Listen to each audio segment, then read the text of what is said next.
कच्चे तेल को की कीमत को रुपए में कन्वर्ट किया जाए तो 42 रुपए प्रति लीटर कच्चे तेल की कीमत है। उसके ऊपर जितने चार्जेस है वो मैंने एज इट इज कांस्टेंट रखे हैं, वो मैंने कम नहीं किए। रिफाइनिंग, ओएमसी मार्जिन, ट्रांसपोर्ट 9 रुपए पर लीटर, सेंट्रल टैक्सेस 12 रुपए पर लीटर, स्टेट्स के एवरेज ले लिया मैंने वैट 25%, 16 रुपए पर लीटर और डीलर कमीशन 3 रुपए पर लीटर। ये ऐड कर दो तो 82 रुपए पर लीटर के हिसाब से हमारे देश में प्योर पेट्रोल मिलना चाहिए। और अगर इसको E20 कर दिया जाए तो ये और भी मुझे लगता है 70 रुपए तक आना चाहिए। E20 पेट्रोल जो आज 102 रुपए में मिल रहा है। इसी तरह से हम डीजल की कीमत भी कैलकुलेट कर सकते हैं। डीजल की कीमतें भी कम हो सकती है। और पेट्रोल और डीजल की कीमतें अगर कम हो जाएं तो मैं समझता हूं कि महंगाई के ऊपर बहुत बड़ी चोट होगी। महंगाई से लोगों को रिलीफ मिलेगी, क्योंकि पेट्रोल और डीजल ट्रांसपोर्ट को अफेक्ट करते हैं और सब चीज़ों में अगर ट्रांसपोर्ट सस्ता हो गया तो सब चीज़ों की रेट में कमी आएगी।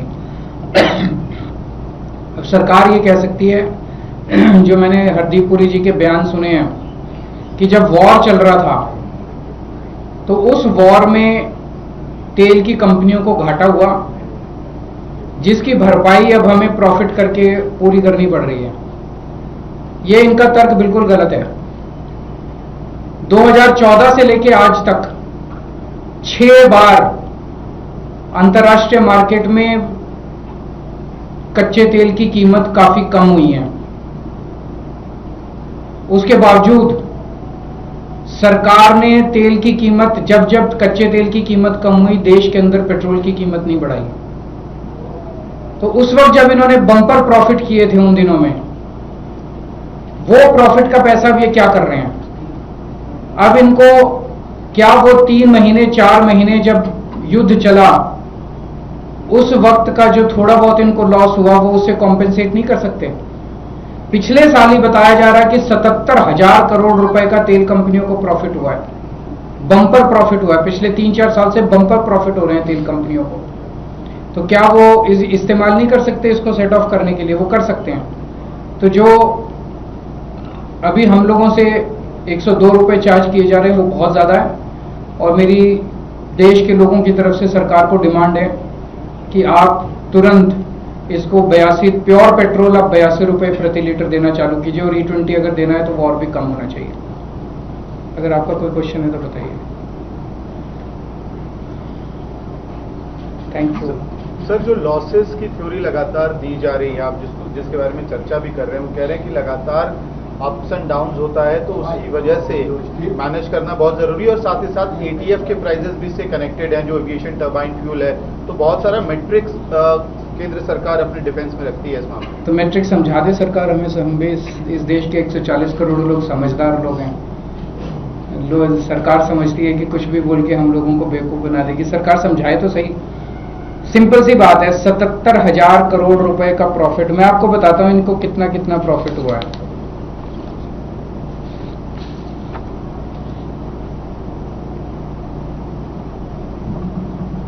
पिछले साल 77,000 करोड़ का प्रॉफिट, 2024-25 में 33,000 करोड़ का प्रॉफिट, 2023-24 में 80,000 करोड़ का प्रॉफिट।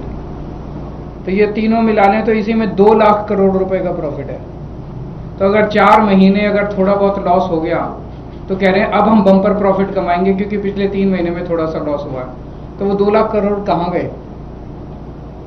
वो सेट ऑफ नहीं कर सकते? बिजनेस कर रहे हैं, कभी फायदा भी होता है कभी नुकसान भी होता है। इसका मतलब ये थोड़ी कि नाजायज प्रॉफिट जनता से लेंगे। तो अभी जो लिया जा रहा है वो नाजायज प्रॉफिट है।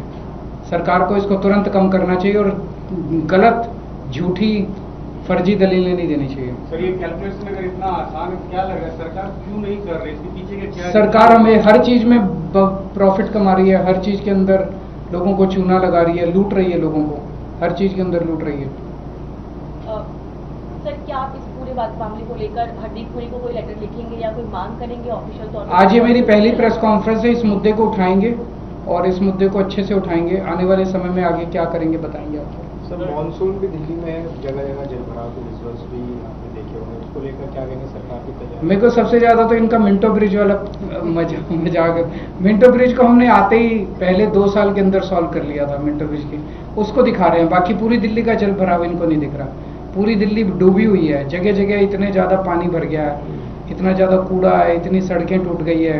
1 साल के अंदर इन्होंने दिल्ली का वो हाल कर दिया जो कभी लोगों ने इस तरह का दिल्ली का हाल देखा नहीं था।